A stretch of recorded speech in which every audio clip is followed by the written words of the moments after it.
Having a good pair of Cine lenses is something that's essential for both the filmmakers and aspiring filmmakers. But then there's the challenge. The offering is so diverse. The range of products, the range of brands, the types. It can make your decision making even more difficult. Not to mention the commonly high price tag that comes with them. So are we limited to only using photo lenses then? Especially the aspiring filmmakers?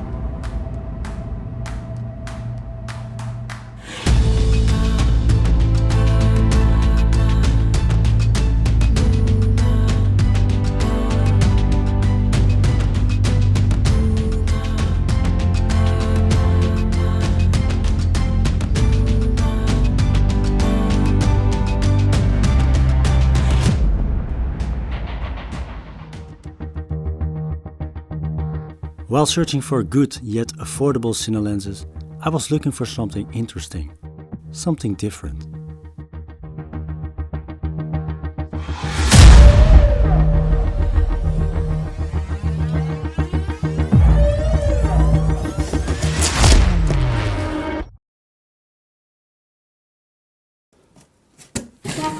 Luckily, I was able to test a Cine lens set that I had my eyes on for a while now, from a brand that I'm very familiar with. But the only strange thing is the price tag. It's so cheap, it can't be good.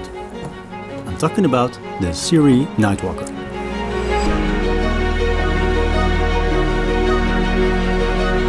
Disclaimer, Sirui did send me this complete 5-piece Nightwalker set, but everything that I say in this video is my opinion and my opinion alone. They didn't see a preview before publishing this video.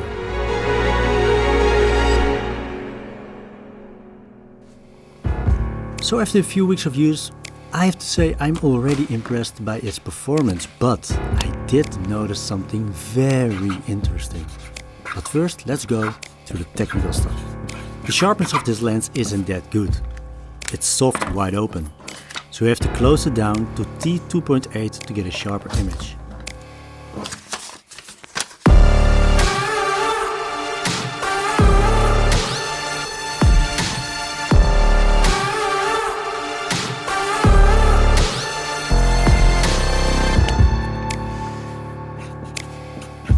Looking at the chromatic aberrations, well, they are there, and quite obvious. Especially when shooting wide open, you can easily see the color fringing in the outlines.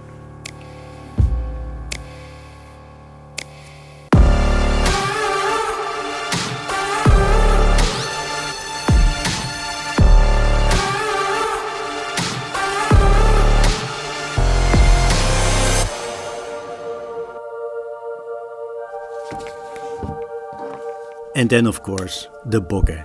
Very important with such a fast set. And yes, I have to say I'm quite satisfied. Depending of course on the lens that you're using, sometimes you can see some onion rings outlines. But overall, it's very pleasing.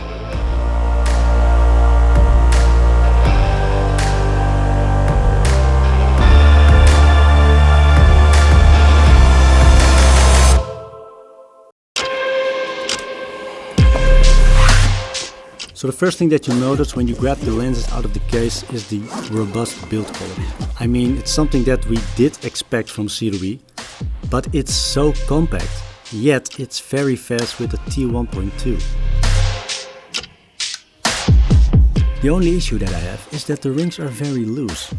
So while filming, I often unintentionally move the rings, and that can be a problem.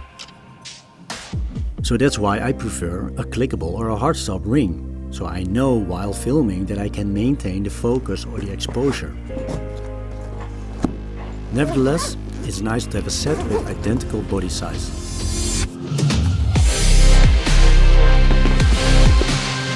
And then there comes that most important and surprising part of this set. It's fully usable on full frame. Yes, I know, it's a Super 35 lens set, but the coverage is wide enough to cover full frame. When using the cinescope aspect ratio, you just need a tiny crop to take away the vignetting. And since I use cinescopes for almost every production that I do, I can fully enjoy the wide angle view and the shallow depth of field that comes with full frame. Shooting wide open with a T1.2 sounds very nice, and of course it can be very useful when your camera doesn't have something like dual ISO. But keep in mind, the shallow depth of field is extreme, to the point that it's sometimes not usable. And let's not forget people, cinema isn't photography. Cinema is about storytelling, context, so don't shoot everything wide open.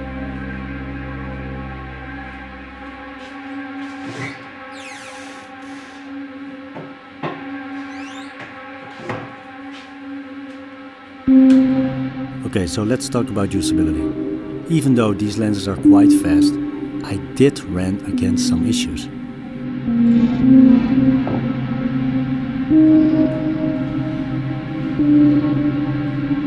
When sharpness is priority for you, the T1.2 up to T2.8 aren't usable. Taking a closer look at the footage, you'll see that the overall look is soft. Even my Lumix f1.8 primes are sharper wide open compared with the Nightwalker stopped down to T2. And I'm not even talking about the chromatic aberrations.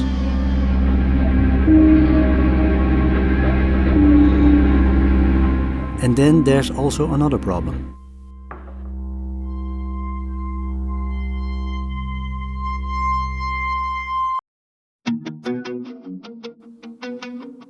And that's when you're planning to shoot with anamorphic adapters. Since you already have a soft image to work with, getting a sharp image with anamorphic is quite a challenge. It's almost impossible to get it in focus up to T2.8. The alignment is tricky too. I planned on combining them with my BLAZAR Nero adapter, but it's a hassle. First getting that proper alignment, and then you're constantly rotating the focus ring on both the adapter and the lens. And shooting wide open with this combo, well, be ready to see some chromatic aberrations and distortions. And yet I will definitely use this combo. But these issues also have an advantage, and that's when your priority is on getting that artistic look.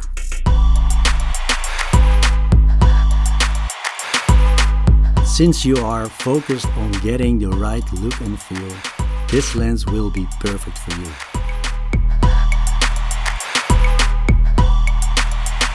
Yes, the set is definitely not clean, not even close to being clean, but therefore offer quite some character.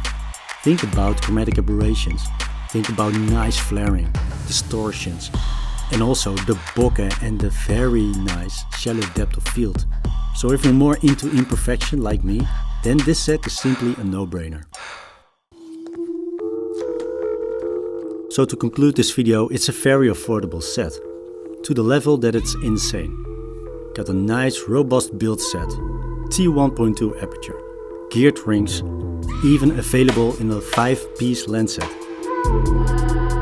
This set even made me want to shoot more spherical now, and that says a lot being an anamorphic shooter. All in all, it depends on you, the user. What look and feel are you going for? Are you looking for the perfect clean image? Then this lens set is definitely not for you. But are you more into that artistic look, the imperfections, the flaring, the goods? Then you will be very pleased with this set. And especially with that good price, it's a good buy. Yes, the loose rings, they can be a bitch, but the pros easily make up for that.